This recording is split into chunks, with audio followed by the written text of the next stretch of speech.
एक पुराना घर था। उस घर की चौकीदारी अंजया नामक एक बूढ़ा आदमी करता था। अंजया अपने पोती शिरीषा के साथ रहता था। उन दोनों के अलावा और कोई नहीं था। अंजया बहुत मेहनत करता था। उम्र बढ़ने के कारण वो और कोई काम नहीं कर पाता था। लेकिन उस गांव के लोग अंजया के चौकीदारी के बारे में अजीब तरह की बातें करते थे।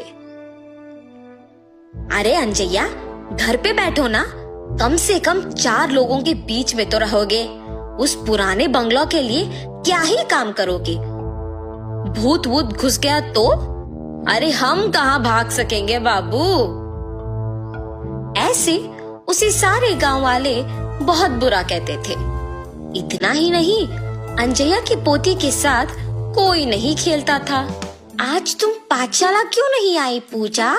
तुम्हारे बगल में बैठने के कारण मेरे माँ बाप मेरा पाठशाला ही बदल दे रहे हैं। हाँ, कम से कम साथ में खेलेंगे ना। बाप रे, माँ मार ही डालेगी मुझे। ऐसे अपमानों के साथ ही अंजया और शिरीषा कई साल बताते हैं।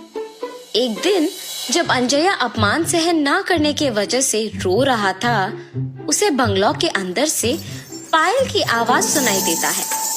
अचानक उसे ऐसी आवाजें सुनाई देने पर तुरंत उठ के बंगलो की ओर देखता है। वो पायल की आवाज और कदम उसके ही ओर बढ़ते हुए सुन के कांपने लगता है। कांपते हुए अंजया को एक लड़की का आवाज सुनाई देता है। अंजया, मैं इसी घर का मालकिन गोपी लीला हूँ। इतने साल मेरे घर की देखभाल करने के लिए धन्यवाद। मुझे पता है कि तुम इस घर की चौकीदारी करने के लिए कितने अपमान सह रहे हो। माता, क्या आप सच कह रहे हो? लेकिन मुझे सिर्फ आपका आवाज सुनाई दे रहा है। आप दिख नहीं रहे हो। आप क्या भूत हैं? क्या आप मुझे मार देंगे? अंजया, नीचे तो देखो। ऐसे उस आत्मा के कहने पर जब वो नीचे देखता है तो सिर्फ उनके पैर दिखते हैं। वो पैर दिखने में बहुत ही सुंदर थे और पायल से सजे हुए थे, मगर सिर्फ उनके पैर दिखने के कारण अंजया दंग रह जाता है। डरो मत, मैं तुम्हें कुछ नहीं करूंगी। अच्छे लोगों को अच्छा करूंगी और बुरे वालों को सबक सिखाऊंगी। तुम दुखी हो, इसीलिए तुम्हारी मदद करने आई हूँ। उसकी बातें सुनकर डर के मारे अंजया कहता है, माता, पहले से ही गांव में सारे लोग यही सोच रहे हैं कि हम में भूत घुसा है। लगता है कि आप वो बात सच करने वाली है। हमें आपकी सहायता की कोई जरूरत नहीं है। कृपया मुझे छोड़ दीजिए। ये कह के रोता है।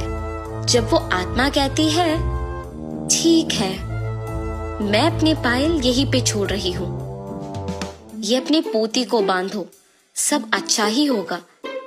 मेरे घर के लिए तुमने आज तक इतना काम किया है, उसके लिए बस ये एक छोटा सा तोहफा समझो। ये पायल बांध के जो भी मांगोगे वो पूरा हो जाएगा। भूलना मत। अपने पोती के साथ अब से खुश रहोगे। अब से यहाँ आके काम करने की जरूरत नहीं पड़ेगी तुम्हें। ऐसे उन पायल को वहां छोड़ के गायब हो जाती है।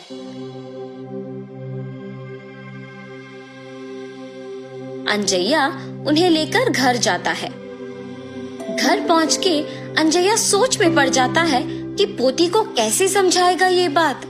उतने में पोती घर पहुंचती है। दादाजी, क्या हुआ? आप दुखी क्यों दिख रहे हो?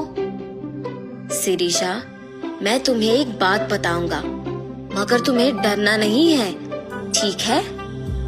ऐसे शिरीषा को सब कुछ बताते हैं। दादाजी के हाथों से पायल लेके कहती है, हाय भगवान, कितने सुंदर पायल है। गोपी लीला जी बहुत अच्छे हैं। उन्हें भूत के नाम से मत पुकारो दादाजी। उन्होंने अगर इतना अच्छा तोहफा मुझे दिया तो ही सोचिए ऐसे खुशी के साथ कहती है और अपने दादाजी से वो पायल बंधवाती है। बेटी शिरीषा, याद है ना, इन पायल को पहन के जो भी मांगो वो हो जाता है, इसीलिए ध्यान से रहना। सब कुछ पता होने के बावजूद शिरीषा बिना कोई डर के साहस के साथ उन पायल को बांध के पूरा घर चलती रहती है। उस रात को शिरीषा को खिला के सुलाने के बाद अंजया भी सो जाता है। शिरीषा पायल के सहारे उड़ते हुए नीचे का सारा धरती पूरा सुंदर दिखते हुए, उसके ही साथ सारे पक्षी उड़ते हुए बादल के बीच में से हंसते हुए खेलते हुए दिखाई देता है। कितना सुंदर सा भावना है। ऐसे सोचती ही है कि उतने में उसे गोपी लीला उसके ही जैसे पायल बांध के घर में दौड़ना दिख जाता है। गोपी लीला अपने पायल को छू के कुछ सोचती है और आंख खोलते ही उसके सामने एक बड़ा सा हाथी होता है। उस पे बैठ के उसके साथ कुछ बच्चों को भी बिठा के सैर करती है। शिरीषा इस सब का यकीन नहीं कर पाती है। अचानक जाग उठती है। ये सब मेरा सपना था। हाँ माँ, सच मान के डर गई। शिरीषा की बातें सुन के अंजया भी उठता है और तब जान पाता है कि क्या हुआ। ये सच है बेटी, वो पायल वाकई ही शक्तिशाली है। हमारे जीवन को बदलने के लिए, इतने साल के हमारे काम के लिए कृतज्ञ होके गोपी लीला जी ने इसे तोहफा के रूप में हमें दिया। अब ये तुम्हारे हाथों में है। तुम्हें जो मांगना है मांगो, लेकिन बुरा नाम मत लाना बस। अब सो जाओ बेटी, बहुत देर हो रहा है। अपने दादू के बताए बातों को ध्यान में रख के सो जाती है। अगले दिन पूरा गांव अकेले घूम के घर आती है। दादाजी, मेरा एक विचार है, क्यों ना हम इन पायल का उपयोग करके गांव के सारे मुश्किलों को दूर करें? तब हमारा गांव भी विकास पाएगा और उसी के साथ हमारा नाम भी। तब हम चारों में इज्जत से जी पाएंगे।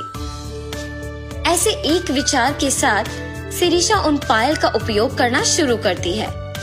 जैसे जैसे साल बीते वैसे वैसे वो उस गांव को एक शहर बना पाती है। एक समय में गांव का भला बुरा गोपी लीला ही देखती थी, मगर उनके चलने के बाद उन्हीं के दिए हुए पायल के सहारे शिरीषा उनकी आत्मा को शांति दिलाने के लिए उनके सारे ख्वाहिशों को पूरा करती है। इतना ही नहीं, अंजया के परिवार के सारे मुसीबतों को दूर करके शिरीषा के वचन के अनुसार ही सभी के समान जीते हैं।